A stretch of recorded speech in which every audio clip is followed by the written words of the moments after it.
Amen po ba? At pag tinignan niyo po ang banal na kasulatan, nakasentro po ang lahat sa pananampalataya.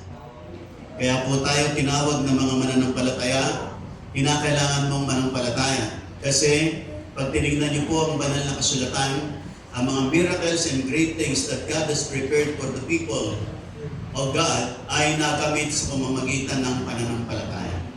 Pero but of course, merong tinatawag sa Bible na dead faith at meron namang living faith. Kaya mahalaga yung pananampalataya natin, hindi ma-consider na dead faith. Kasi yung pananampalatayang patay, wala pong makakamtan. Kaya nga po tayo patuloy na nakikinig ng salita ng Diyos para magkaroon po tayo ng isang pananampalataya, buhay, at kumikilos, gumagawa yung pananampalataya niyon until such time na ma-receive po natin lahat ng atin pong mga minimiti sa buhay na ito. Mga kapatid, ang mga tao po sa ating paligid ay karamihan po sa kanila to see is to believe. Pero ang greater things ay mararanasan ng mga taong believe and you will see. No, doon po tayo dinala ng Panginoon. Pag ikaw ay isang taong puro to see is to believe, hindi mo mararanasan ng mga dakilang bagay na inilalaan sa iyo ng Panginoon. Kasi ang mga nilalaan ni Lord ng mga dakilang bagay ay nakakamtan at natatanggap sa pamamagitan ng pananampalataya. Kaya po pag sinaliksik niyo po ang banal na kasulatan, ang kaugat-ugatan po ng lahat ay pananampalataya. Amen po ba? Kaya sabihin po natin pananampalataya. Alam niyo po, marami rin po mga batayan ng pananampalataya ng tao, no, nananampalataya sila sa iba't ibang aspeto, larangan, pero wala nang pinakadakila kundi yung pananampalataya sa salita ng Panginoon. Amen po ba? Kasi meron siyang pananampalataya, kaya lang ang pundasyon ng kanyang pananampalataya ay sa iba. Dapat po sa Panginoon at sa salita ng Panginoon. Amen po ba? Sapagat yun ang marapat, yun ang matuwid, yun ang tama, at doon mo mararanasan ang ganap na biyaya at pagpupala ng Panginoon sa magitan ng pananampalataya sa Kanya at sa Kanyang mga salita. Yung nakikinig, magsabi ng Amen. Kaya nga mga kapatid, the year to relentlessly believe na sa taong ito, mananampalataya tayong walang pag-alinlangan, walang susuko, walang aayaw, maniwala ka. Amen po ba? Kaya po, ang ating pong baksa ngayong umaga, yung po next, relentless faith, the widow who refused to quit. Yan po ang relentless faith, hindi po umaayaw, hindi po nagkikwit, no? Hindi sumusuko, hindi tumatalikod, hindi nagdududa, patuloy lang at patuloy lang. Amen po ba? Alam niyo po na pinangakuan ng Diyos si Abraham na siya magkakaanak. He was 75 years old. At nangyari ang katuparan after 25 years. Pero, grabe po yung dinaanan ni Abraham bago niya nakamtan yung katuparan ng pangako ng Panginoon. Halos nakapagtinignan mo yung buhay ni Abraham. Pag ikaw, si Abraham, parang susuko ka na, parang ayaw ko na, parang magkakatotoo pa ba, nangyayari pa ba? Pero si Abraham patuloy na naniwala. Amen po ba? Amen po ba? Pero mo, pinangakuan siya na siya magiging ama ng maraming bansa. Samantalang siya'y may edad na at ang kanyang asawa'y baog pa. No, grabe. Paano ka naman makakapaniwala nun? Lumipas ang mga taon, naghihintay ka. Parang sasabihin mo, hindi na magkakatotoo. Pero si Abraham, despite the fact na siya'y patanda ng patanda, yung asawa niya'y baog, ang tinignan na lang niya, ang Diyos na nangako. Amen po ba? Kasi pag tinignan niya yung kakayahan niya, at yung kakayahan ng asawa niya, parehong bagsak at hindi magkakaanak. Pero salamat sapagkat ang Diyos ang kanyang tinignan, ang Diyos ang kanyang binigyan ng pagpapahalaga at focus. At dumating ang araw, nangyari at nagkaroon ng kaganapan. Bakit? Because of relentless faith. Dahil sa pananampalatayang hindi umayaw at hindi sumusuko. Amen po ba? Sabihin mo sa katabi mo, manampalataya tayo. Amen. Okay, basahin po natin ang ating text. Nasa Luke chapter 18, verse 1. Nasa English version po, babasahin ko na lamang po sa Tagalog version of the Bible. Ito po sa Tagalog po sa inyo. Para hindi ko na po i-translate. Luke chapter 18, verse 1. Ayan. Tingnan po natin ang sinasabi sa Tagalog version of the Bible. Ito po, verse 1. Isinaysay ni Jesus ang isang talinghaga upang ituro sa kanila na dapat silang manalangin lagi at huwag manghihinawa. Sa isang lungsod, wika niya, may isang hukom na hindi natatakot sa Diyos at walang taong iginagalang. Sa lungsod ding yaon ay may isang babaeng balo na punta sa hukom at humihingi ng katarungan. Tinanggihan siya ng hukom sa loob ng ilang panahon, sabi po ng Bible. Ngunit, nang malaunan ay nasabi nito sa sarili, nasabi ng hukom sa kanyang sarili, bagamat hindi ako natatakot sa Diyos, ni gumagalang kaninuman, igagawad ko na ang katarungang hinihingi ng babaeng ito, sapagkat lagi niya akong ginagambala. Ang babae, kulit, balik ng balik dun sa hukom. Kahit na tinanggihan ng hukom, balik pa rin ng balik, na talagang punta pa rin siya ng punta. At sabi rito, sapagkat lagi niya akong ginagambala, baka pa ako mainis sa kapaparito niya. At sinabi ng Panginoon, narinig ninyo ang sinabi ng masamang hukom. Hindi pagkakait ng Diyos ang katarungan sa kanyang mga hinirang na dumarayo sa kanya araw-gabi. Bagamat tila nagtatagal iyon. Ayun. Kaya daw po yung mga hinihingi daw po natin bilang mga anak ng Diyos ay hindi po ipagkakait ni Lord. Minsan nga lamang nagtatagal. Nakikinig pa po ba kayong lahat? Sinabi na rito sa verse 8, sinasabi ko naman sa inyo, agad niyang igagawad sa kanila ang katarungan, sabi po ng Panginoon. Ngunit, pagdating ng anak ng tao sa daigdig na ito, makikita kaya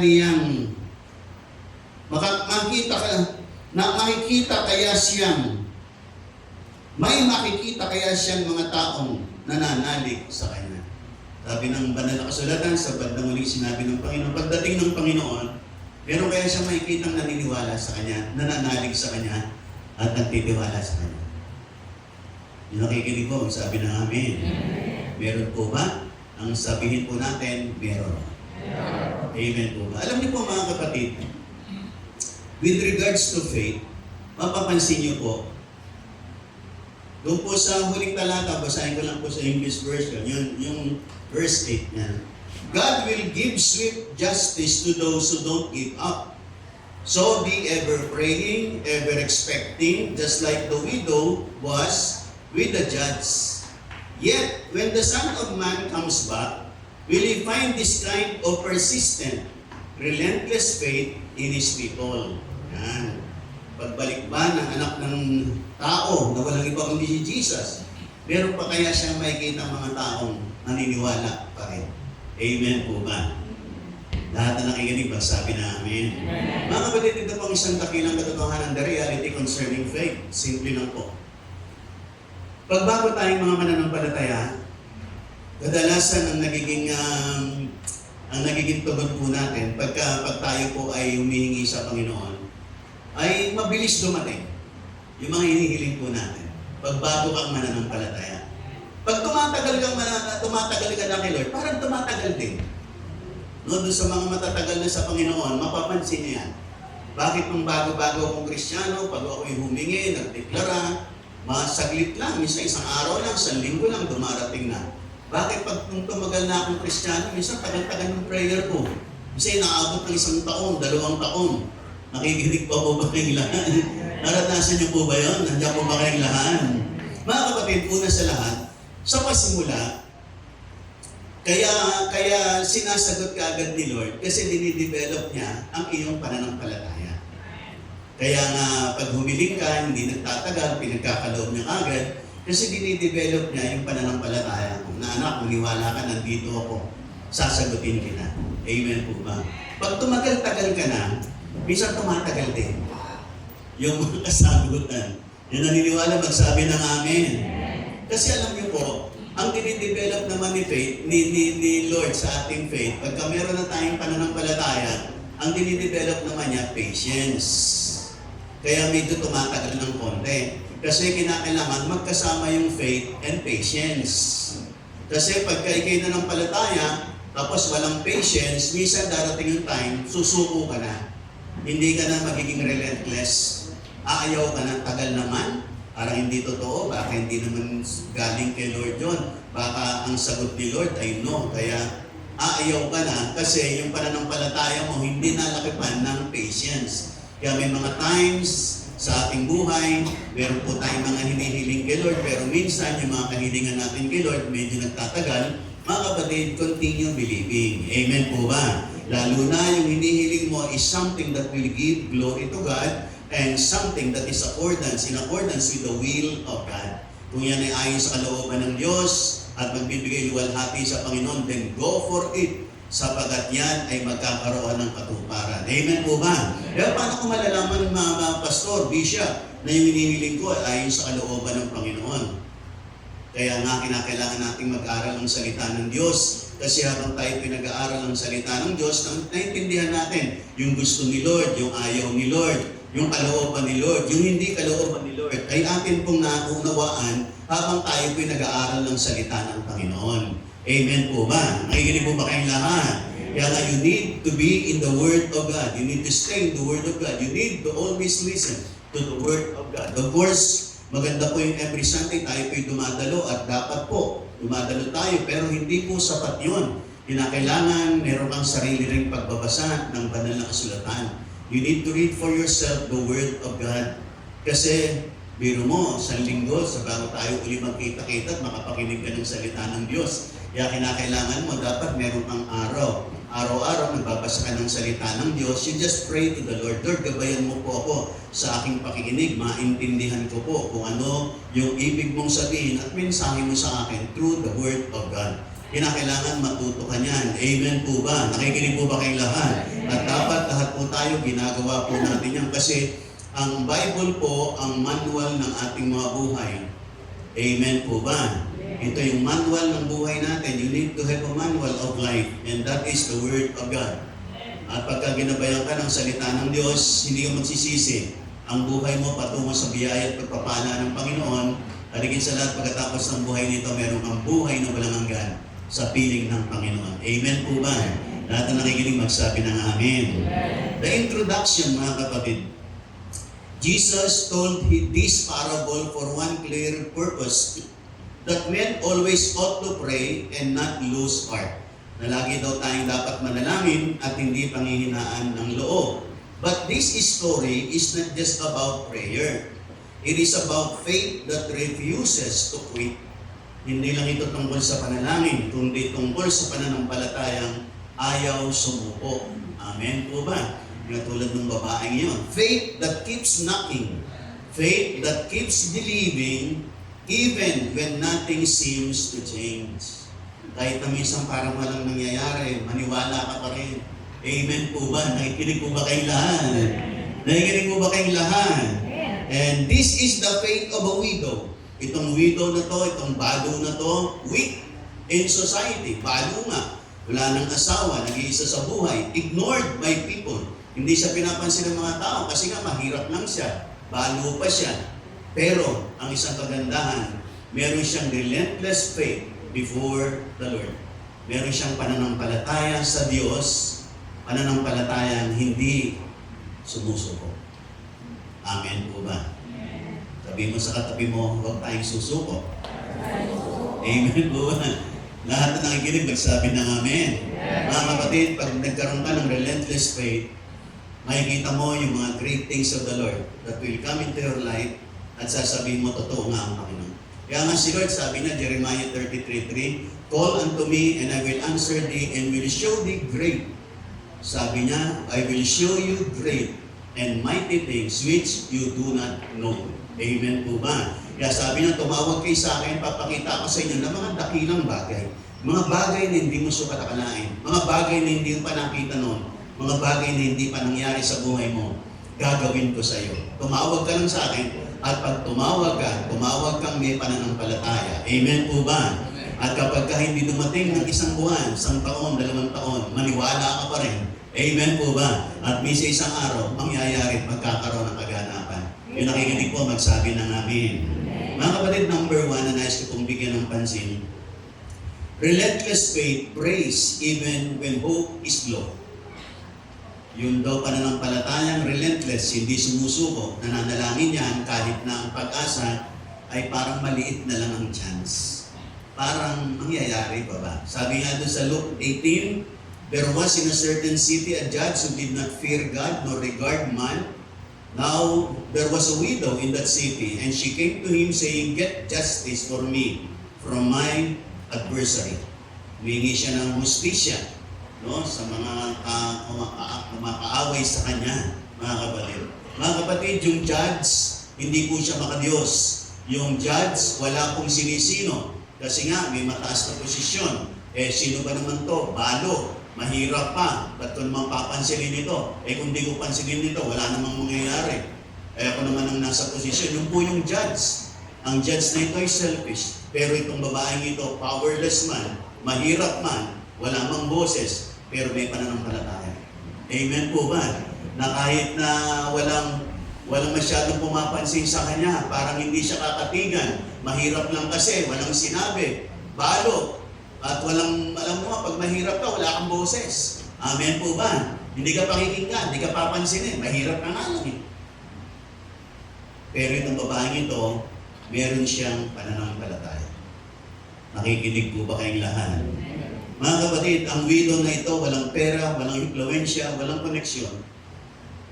Wala siyang kapangyarihan, pero ang weapon niya, balik siya ng balik. Itong babaeng ito, isa lang, makulit itong babaeng ito. Amen po ba? Nakikinig po ba kayong lahat? Mga kapatid, relentless faith does not wait for perfect conditions. Relentless faith prays in weakness and not in strength. Na kahit na minsan hinang-hina ka na, parang kaya ko pa ba? Maniniwala pa ba ako? Mga kapatid, maniwala ka pa. Amen po ba? Konti na lang. Maaabot na. Makakarating na. Amen po ba? Nandyan po ba kayong lahat? Sa mga panahong parang walang-wala na, sa mga panahong parang mangyayari pa ba, kumapit ka lang, sapagkat hindi mo alam, isang hakbang na lang, nandun ka na. Amen po ba? Nakikinig po ba kayong lahat? Kaya nga mahalaga po na tayo po ay nagbabasa ng salita, nananalangin, nakikinig din, at nag-aaral ng salita ng Diyos, kasi through that, lumalakas po yung ating mga pananampalataya. Na-empower po tayo to go on, to move forward, to take one step ahead. Kahit isang hakbang na lang.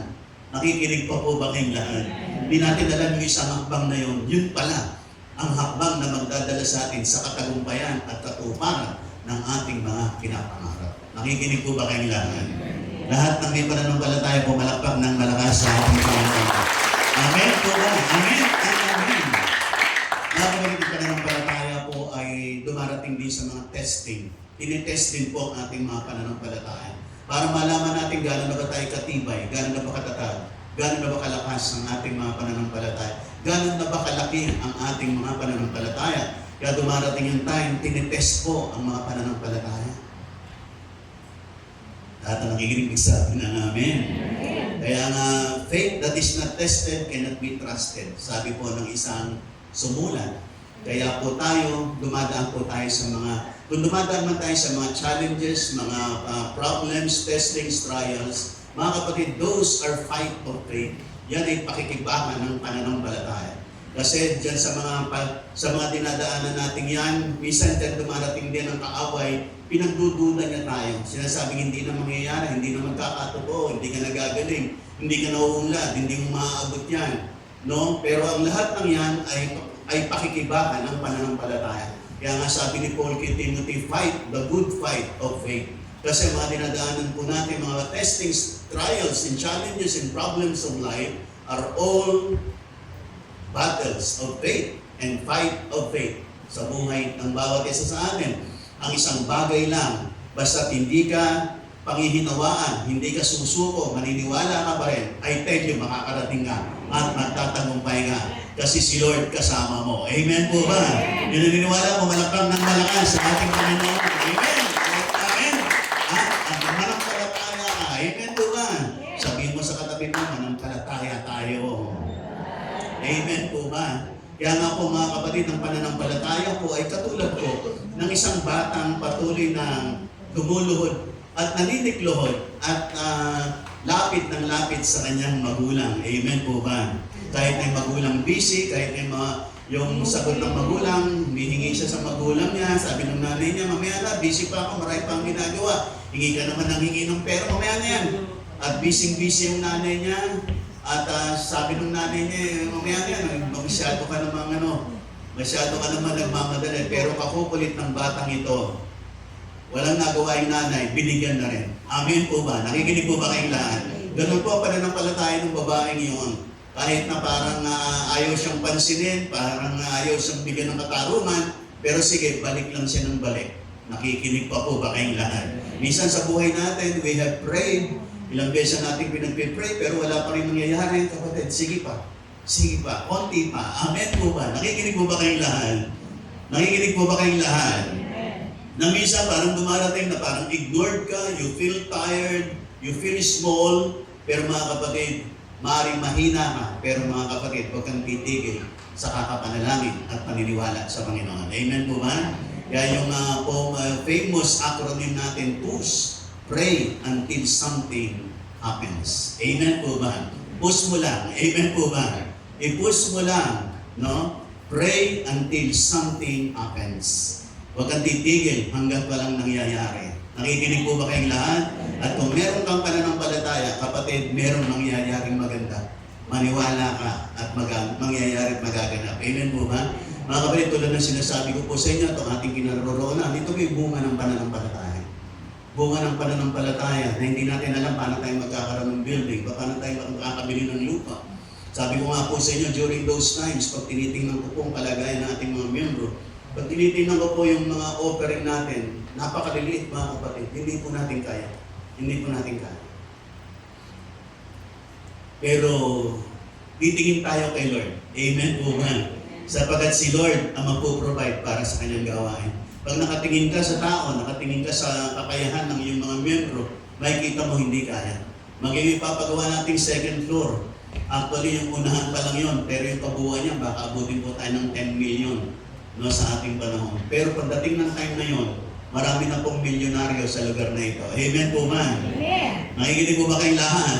Yung gusto maging milyonaryo, magsabi ng amen. Amen. Pero mo, pagdating ng time, mga milyonaryo na tayo, sabi ko nga, 10 tao lang yan.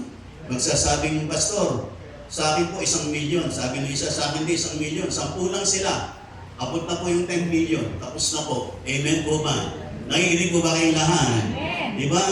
Ang Diyos ay laging mayroong kaparaanan mga kapatid. At huwag po tayong titigil, maniwala, sapagkat magaganapin po ng ating Panginoon. Amen po ba?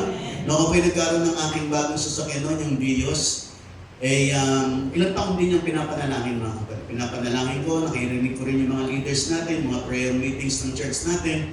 Lagi nilang pinapanalangin Panginoon yung sasakyan po ng aming pastor. Mga kapatid, taon din po ang inabot bago nagkaroon ng katuparan. Hindi ko alam paano masisimulan.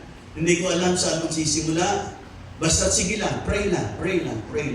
At dumating ang tamang pagkakataon ang timing ng Panginoon sa sasakyan na yon. Amen po ba? Basta't mahalaga, unahan mo lang sa prayer. Unahin mo sa prayer. Ipundasyon mo sa panalangin. Mangyayari, magaganap. Nakikinig po ba kayong lahat? Naalala ko noon, pray tayo ng pray sa aking sasakyan. Ako, maging yung mga church leaders natin. At kasi meron na po tayong mga naging sasakyan ng puro second hand. No? Tapos nagkaroon din tayo ng van, wala namang aircon, puro second hand. Pero dumating yung time, Panginoon, brand new naman, Panginoon. Amen po ba?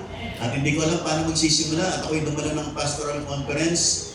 Minsan isang taon ay dumalo ko. Tapos yung ating senior pastor nagsabi, sa taong ito, meron dito magkakaroon ng mga brand new sasakyan. Hindi ko lang alam kung sabi niya kung 7 yun. Meron ditong 7 pastor, magkakaroon kayo ng bagong sasakyan sa taong ito. Tumayo kayo. Siguro nandun kami, may 50 kaming nandun. Tinitin ko yung mga nagtatayuan. Di nakitayo-tayo na rin ako.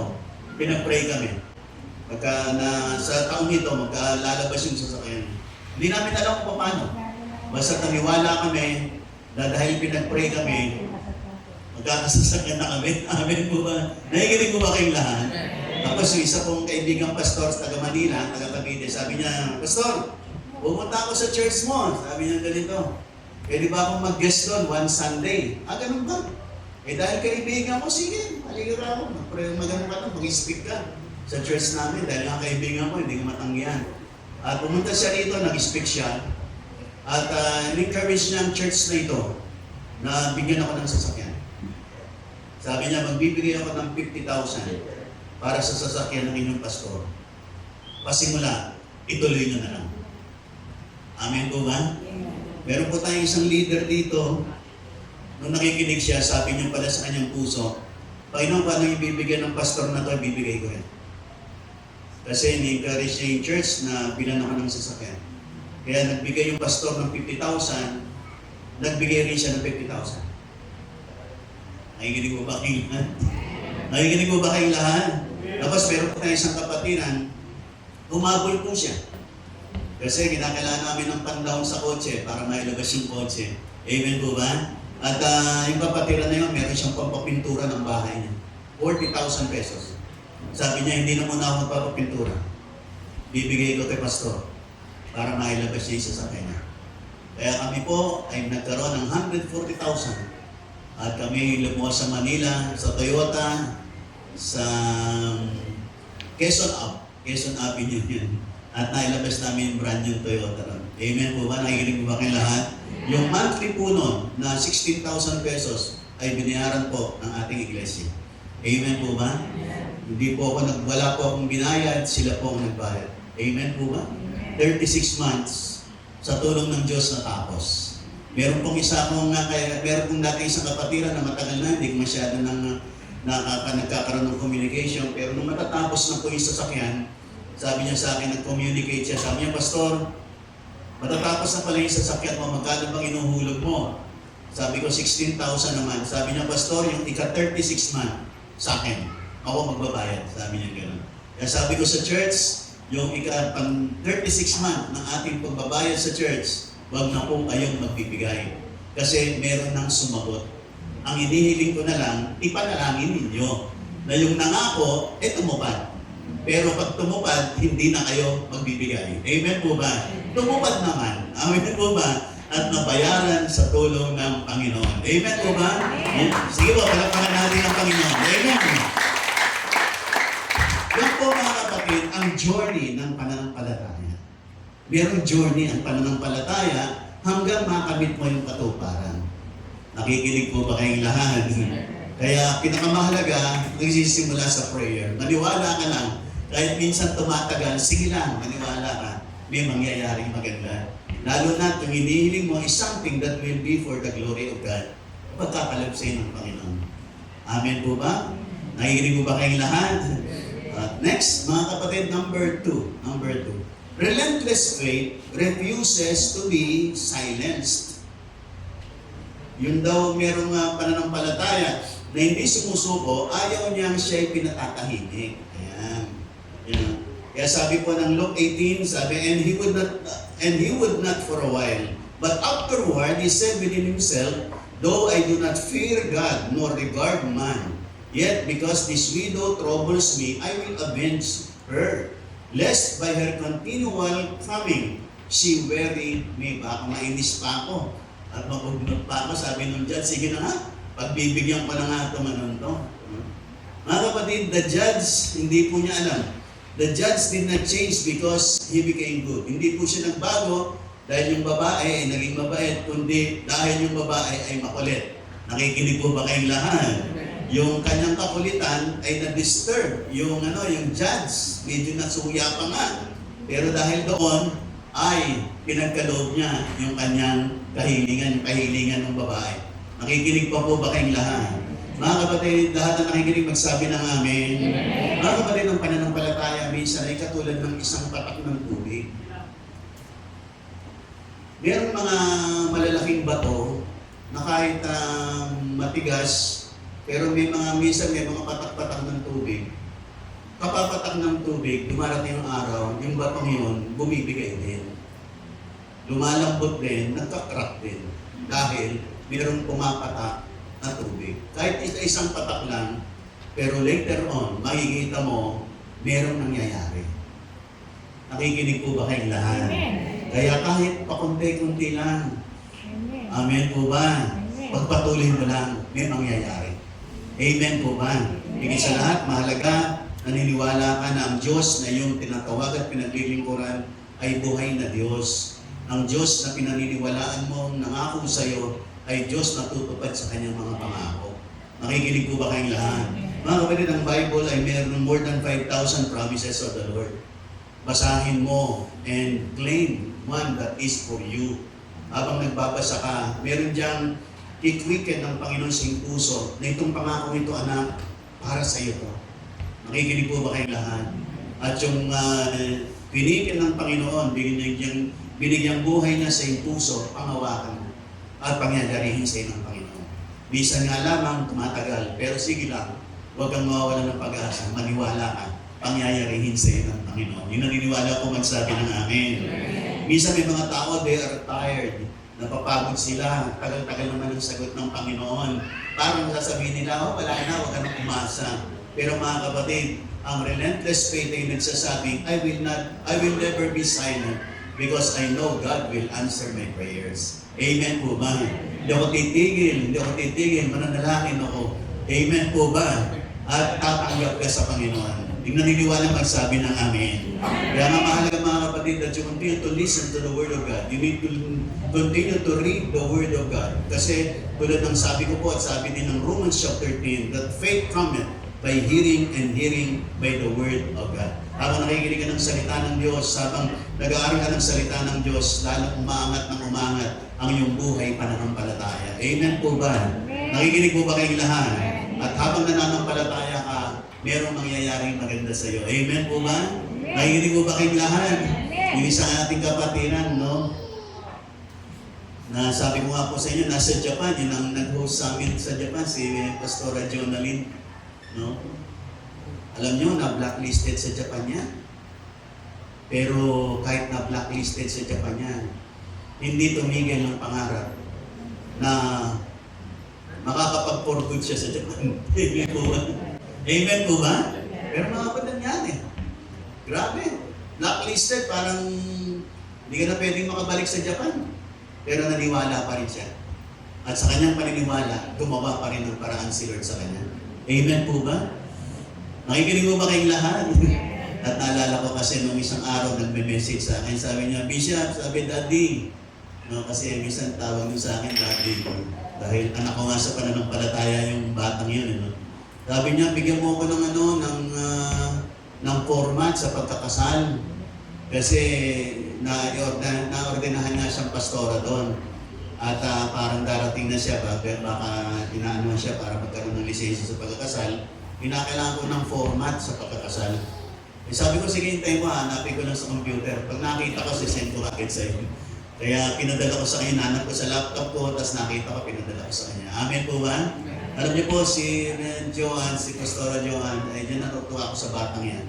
Kahit na po napunta siya sa isang church ng Assemblies of God sa Japan, hindi ko nakakalimot sa church natin yan.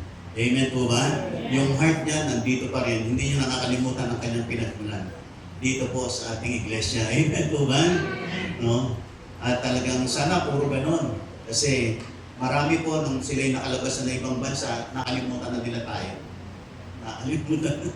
Pero yung Joanne, hindi nakakalimut yan. Amen po ba? Although minsan, matagal na hindi kami nagko-communicate, pero nandun pa rin. Madadama mo naman yung taong nandyan pa rin. Amen po ba? Madadama mo yung taong nandyan sa taong wala na dyan. Amen po ba? Madadama mo yun. At ako'y natutuwa sa batang yan. Lahat ang nakikinig magsabi ng amen. Sabi mo sa katabi mo, nandito pa tayo. Amen po ba? Salamat, nandyan ka pa. Amen po ba? Pwede bang palakpakan nating malakas ang ating Panginoon? Number 3, mga kapatid. 4 lang po, number 3. Relentless faith trusts God more than people. No? Sabi ni Lord, then the Lord said, hear what the unjust judge said, and shall God not avenge His own elect, who cry out day and night to Him, though He bears long with them? Yung mga hinirang daw ng Diyos na umihiling sa Panginoon, umiyak sa Panginoon, hindi ba sila tutugunin ng Panginoon? Nakikinig po ba kayong lahat? Yung nakikinig, magsabi ng Amen. Kaya nga, ikinumpir ng Panginoon kung paano itong hukom na to, na hindi kumikilala sa Diyos, na walang pake sa mga tao, sa kanilang masasabihin. Itong hukom na ito, na hindi natatakot sa Diyos, hindi kumikilala sa Diyos, at walang pakialam sa mga tao, hindi ang gusto lang niya, yung sarili niyang gusto yung umira. Kung itong ang hukom na walang takot sa Diyos at walang pakialam, pero ipinagkaloob pa rin dahil sa kakakulit ng babaeng iyon. Sabi ni Lord, ang Diyos ba kaya na sa inyong katatawag at kakukulit sa Panginoon, hindi ba niya ipagkakaloob? Ang sinasabi ni Lord, ipagkakaloob. Amen po ba? Huwag ka lang titigil. Sige lang. Pray. Amen po ba? Nakikinig ko ba kayong lahat? Yung iba, minsan malapit na, nag-quit pa sila, umayaw pa sila. Kaya hindi po nila narating. Kaya alam niyo ang kaaway, lalo na pag hindi po tayo nakakadalo, hindi tayo nakakapakinig ng salita ng Diyos, minsan napanghihina po tayo. Napanghinaan tayo ng loob, parang hindi na mangyayari, hindi na magkakatotoo, sayang lang. Hanggang sa gusto, kaya ang kaaway, minsan inaabala tayo, kung saan tayo dinidistract, kung saan tayo dinadala, kaya saan tayo ng oras para sa Panginoon, kasi ayaw ng kaaway na ikay makatanggap sa Panginoon.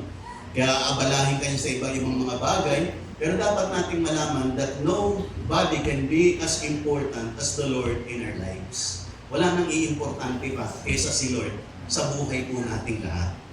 Nakikinig po ba kayong lahat? Unahin mo si Lord. Pag inuna mo siya, aayusin niya ang lahat sa buhay mo. Nakikinig po ba kayong lahat? Minsan tayo gusto nating ayusin ang buhay natin, pagandahin ang buhay natin. Mga kapatid, you cannot do it on your own. You need the Lord para sa buhay mo. Siya, unahin mo siya at siya mag-aayos ng buhay mo. Amen po ba? Mga kapatid, naranasan ko na po yan. Gusto ko ayusin ang buhay ko, gusto ko makalaya sa mga pagkakautang ko, pero hindi mangyari. Nangutang ako sa kamag-anak ko para mabayaran yung mga utang ko sa kumpanya.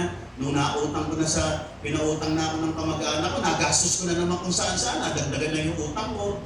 Kapipilit ko, kagagawa ko pa, panay overtime ko sa trabaho para malumaki yung kita ko, para makabayad ng utang. Lalo pa rin nadadagdagan ng utang. Nakikinig ba kayong lahat? Pero nung kinakakilala sa Panginoon, dumating yung time, ma-absent ko ako para lang kay Lord. Ma-absent ako para kay Lord.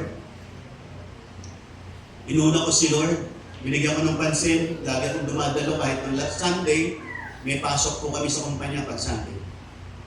Kasi sa kumpanya namin at ng Moto Philippines, walang araw na walang pasok, lahat ng araw may pasok.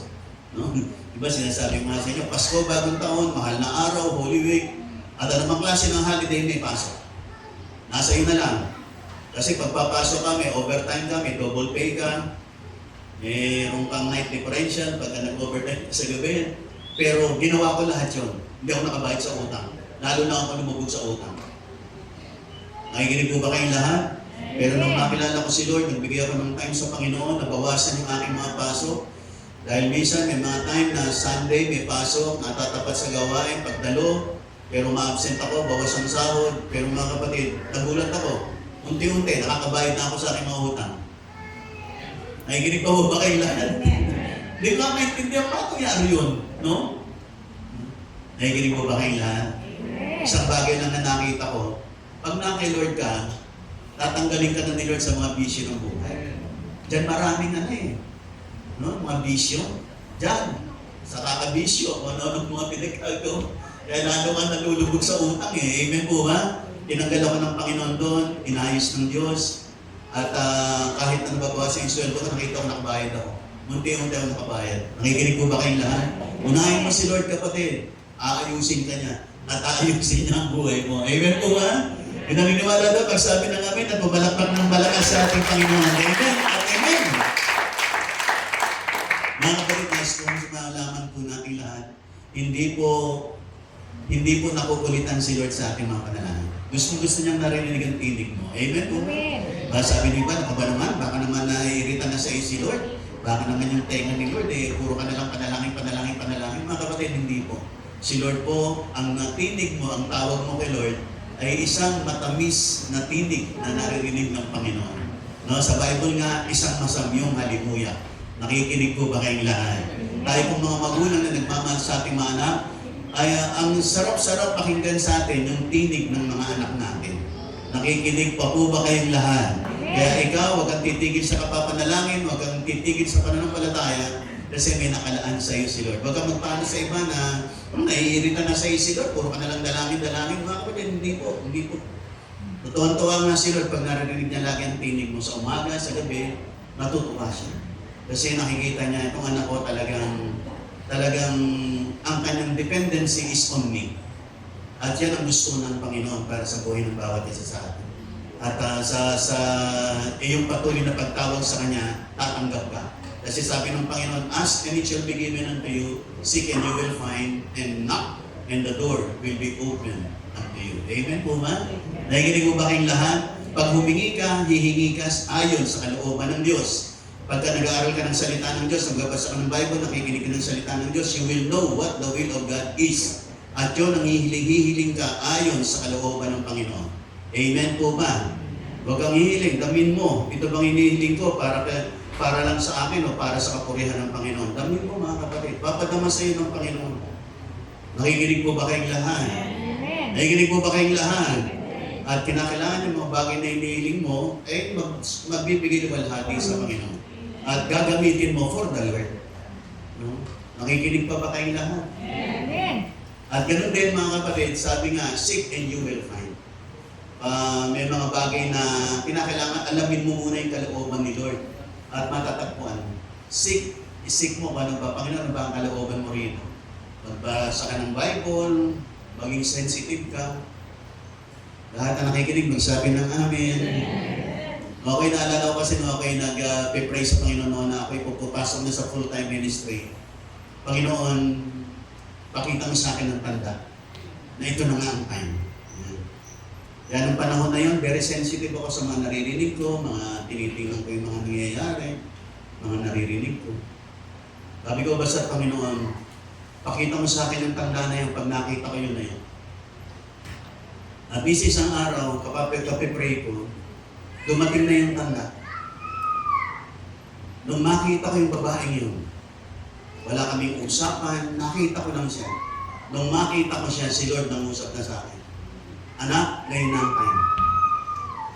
Wala akong narinig na tinig, pero alam na alam ko sa puso ko. Si Lord nangungusap. Nakikinig mo ba kayong lahat? Kaya kapag meron kayo nahanap na kalooban ni Lord, just be very sensitive. Magbasa ka ng Bible, basahin mo ang salita ng Diyos, kasi bibigyan ka ni Lord ng direction. Tapos tingnan mo yung mga naririnig mo, yung mga nangyayari, mga pinapakinggan mo, tingnan mo. Si Lord makausap sa iyo. Nakikinig mo ba kayong lahat? Yung babaeng nakita ko na yun yung babaeng nag-pray sa akin. Ako yung mga 3 buwang Kristiyana pa lang. Nang sabi niya, nung siya nag-pray sa aming congregation, closing prayer, sabi niya sa kanyang closing prayer, ikaw, sabi niya, maglilingkod ka kay Lord. Bibigay mo ang buhay mo sa kanya, paglilingkuran mo si Lord. Kaming lahat ay nakayukot nakapigit, di namin alam kung sino sinasabi niya, hanggang binanggit niya yung kulay ng damit. Nung binanggit yung kulay ng damit, nung dumilat ako pala yung binabanggit niya. Bagong babala ang Kristiyano nun. Tapos yung aming assistant pastor doon, tinignan din niya kung sino. Nakita niya ako. Kaya no, bagong-bago pa ako, lagi na akong niyayaya sa outreach. Ganyan. Tama ka sa outreach, magpatotoo ka. Piniprepare na rin ako. Tumating ng time after more than a year, nung humingi ako ng sign sa Panginoon. Para sabi ko, Panginoon, hindi ako magbibigay ng sign. Ikaw mag-ano? Kung ano yung tanda na yan. Yung babaeng yun, hindi ko na nakita, may 1 taon. Tapos biglang after na humingi ako ng sign, nakita ko siya ulit. Nung makita ko siya, ang lakas-lakas ng kaba sa dibdib ko. Na ang Panginoon namumusa, ngayon na. Ngayon na. Hindi po lumipas ng 1 linggo, pumasok na po ako sa full-time ministry. Lahat na nakikinig magsabi na namin. Mga kapatid, gagabayan po tayo ng Panginoon. Amen po ba? Hindi lang ako, kundi ang bawat isa sa ating naghahanap ng kalooban ng Panginoon, gagabayan ka ni Lord. As long as you are seeking the Lord with all your heart, gagabayan ka. Tiyak, i-guide ka sa tama. Ilalagay ka sa tuwid na landas. Ilalagay ka sa kanyang perfectong kalooban. Nakikinig pa po ba kayong lahat? Amen po ba lahat na nakikinig po? Malapag ng malakas sa ating Panginoon. Amen! Amen! Amen po sa pang-apat. Pang-apat po, relentless faith believes God will act. Yung relentless faith ay naniniwala na ang Diyos ay gagawa. Yan. I tell you, sabi rito, that He will avenge them speedily. Nevertheless, when the Son of Man comes, will He really find faith on the earth? Mga kapatid, the real question is not, sasagot ba si Lord? Ang totoong katanungan, kaya mo bang manampalataya? Kaya mo bang maniwala? Amen po ba? Ang relentless faith is faith that survives delay. Na kahit na nadidelay, parang tumatagal, kaya mo pa rin maniwala. Katulad ni Abraham, katulad ng binabanggit ko. Pag binasa niyo po si Abraham, yung Romans chapter 4, na sabi, pag dumating na si Abraham sa kasundulan, wala pa rin dumarating na sagot, pero hindi po siya bumigay. Hindi po siya tumalikod, hindi siya umayaw. Nagdala sa kanya yung relentless faith niya, yung pananampalataya ng hindi sumusuko at hindi umaayaw. Yun ang nagdala sa kanya sa katuparan ng pangako ni Lord sa kanya. Mga kapatid, ang mga pangako ng Diyos, makakamtan mo through faith, pananampalataya, mga kapatid. Amen po ba? Sabi mo ulit sa katabi mo, pananampalataya tayo. Amen po ba? Nakikinig mo ba kayong lahat? Mga kapatid, isa kong lagi kong sinasabi, na kapag sa yung mga kahilingan sa iyong buhay, parami ng parami mga problema. Mga kapatid, ang sagot lang doon, malapit ka na kasi. Amen po ba? Nakikinig mo ba kayong lahat? Malapit ka na sa katuparan. Tulad ng binabanggit ko lagi, at na ang pinakamadilim na bahagi ng gabi is before the dawn, before ng bukang liwayway. Before ng bukang liwayway, yan ang pinakamadilim na bahagi ng gabi.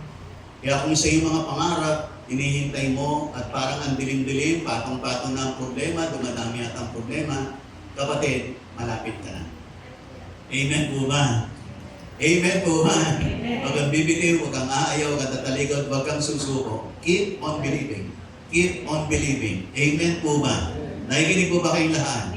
Kasi ang pinakamadilim na bahagi ng gabi ay yung bago magbukang liwayway. Kaya kung napakarami ng patong-patong ng problema, huwag kang bibigay, huwag kang aayaw, kasi magbubukang liwayway na sa'yo. Amen po ba? Darating na, makikita mo na. Sabi ko nga kanina, isang hakbang na lang. Baka naman biglang tumalikod ka pa. Yung isang hakbang, hindi mo pa itinuloy. Hindi mo alam paghakbang mo noon. Yun na ang final at yun na ang kasagutan at yun na ang day na hinihintay ni Lord. At time na hinihintay ni Lord for you. Nakikinig pa po ba kayong lahat? Mga kapatid, don't quit praying before the breakthrough. Don't lose faith before God moves. Don't stop believing before the answer comes. Wala pong hihinto, walang titigil, walang aayaw, wala pong panghihinawa. Amen po ba? Ang relentless faith ay nagsasabing, I will believe until the end. Maniniwala ako hanggang sa dulo. Amen po ba? Maniwala ka, may mangyayaring maganda. Amen po ba? Mga kapatid, dumating rin ako sa mga panahon na parang walang nangyayari. Parang mangyayari pa ba? Magkakatotoo pa ba? Meron pa bang nakalaan? Baka hanggang dito na lang. Pero sige, laging meron, mga kapatid. Sapagkat hindi nauubusan si Lord ng pagpapala para sa iyo. Amen po ba? Itong mga batang ito, makakatapos kayo, maniwala lang kayo. Amen po ba? Yung mga kabataan gusto makatapos, magsabi ng Amen. O palakpakan niyo ang Panginoon. Palakpakan niyo. Meron ako isang rito dati. Si Brother Jerry. Hindi siya kayang pag-aralin ng kanyang ng kanyang mga magulang, pero nangarap siya. Nanampalataya siya. At ngayon po, naging ganap ng pulis na po yung lalaki. Pero sabi niya, daw kayang pag-aralin ng mga magulang ko. Nanalangin ako, humingi ako ng gabay sa Panginoon. Talagang tinulungan naman siya ni Lord, nakakuha siya ng scholarship. Sabi niya, nagbabantay ako sa school, nagja-janitor ako para lang makatapos. matapos, pero natapos po niya. Ginabayan siya, tinulungan siya ng Panginoon. Amen po ba? Basta pangarap ka lang, kang titigil, gagabayan ka nila, magbubukas ng pintuan sa iyong Panginoon. Nakikinig po ba kayong lahat? Basta mahalaga ang pananampalataya. Lahat na nakikinig magsabi ng amen. Ang babaeng ito, walang kapangyarihan, walang boses, walang titulo, walang kayamanan, pero meron siya relentless faith. Meron siyang pananampalatayang hindi sumusuko, mga kapatid. Amen po ba? Kaya si Lord nagtuturo po sa atin, panalangin tayo lagi, huwag panghihinaan ng loob, at huwag na huwag aayaw, at huwag na huwag susuko. Lahat ng nakikinig magsabi na amen. Next, yung conclusion niya. The widow had no title, no power, and no voice, but she had relentless faith, and Jesus used her to teach us, pray always, do not lose heart, and never give up. Mga kapatid, sa araw nito, dideklara natin, Lord, we will pray without quitting, we will believe without doubting, and we will wait without losing heart. We choose relentless faith. Yung naniniwala, magsabi ng amen. Mga kapatid, maniwala ka. Merong gagawin sa iyo si Lord. Amen po ba? Pwede ba sabay-sabay tayo doon sa declaration, yung nakakabasa? Simulan natin doon sa Lord, we will pray without quitting. Okay? Pwede ba? Sabay-sabay tayong lahat? 1, 2, 3. Lord, we will pray without quitting. We will believe without doubting. We will wait without losing heart. We choose relentless faith. Mga kapatid, sa araw na ito, maniwala ka. Amen po ba? Manampalataya ka. Merong nakalaan si Lord para sa iyo. Tayong po kumigit mga kapatid. Mga kapatid, itong babaeng ito, isang balo, mahirap. Wala nang natira sa kanya, mahirap. Walang naniniwala. Walang pumapansin. Pero napansin siya ng Panginoon. Kasi isang babaeng may pananampalataya na hindi umaayaw, hindi sumusunod. Mga kapatid, sa araw nito, doon sa mga nangangarap, minsan naghihintay, mga tao na nanalangin, minsan dumarating tayo, mangyayari pa ba? Tutuloy ko pa ba? Mga kapatid, this is the time for you. Gusto ni Lord sa araw nito, bigyan ka ng assurance, anak, nandito ako. Hindi ko nakakaligtaan ng iyong mga dalangin. Tinitingnan ko, may pananampalataya ka pa ba? Kaya mo pa bang maniwala sa araw na ito? Na kaya pang gumawa ni Lord ng himala sa buhay mo? Kaya niyang gumawa ng mga imposible. Sa buhay mo yung mga impossible, gagawin niyang possible. Kasi nananampalataya. Sa araw dito, manampalataya ka. Maaaring nahihina ka na, nanghihina. Minsan parang gusto mo na umayaw, parang hindi mo na kaya. Pero kapatid, isang bagay lang. Do not stop praying and do not stop believing. Sapagat meron dakilang bagay na nakalaan para sa iyo. Mga kapatid, pwede mo bang tayo tumayo sa araw na ito? Sa iyong pagtayo, naniwala ka. Aabutin ka ni Lord. Sa iyong pagtayo, surrender mo. Sabihin mo, Panginoon, bigyan mo akong pananampalataya. Tulungan mo akong pananampalataya. Tulungan mo ako, Panginoon. Sige po, lahat tayo po tumingin. Lahat ng kanak kamay lagay po sa tapat ng puso, mga kapatid.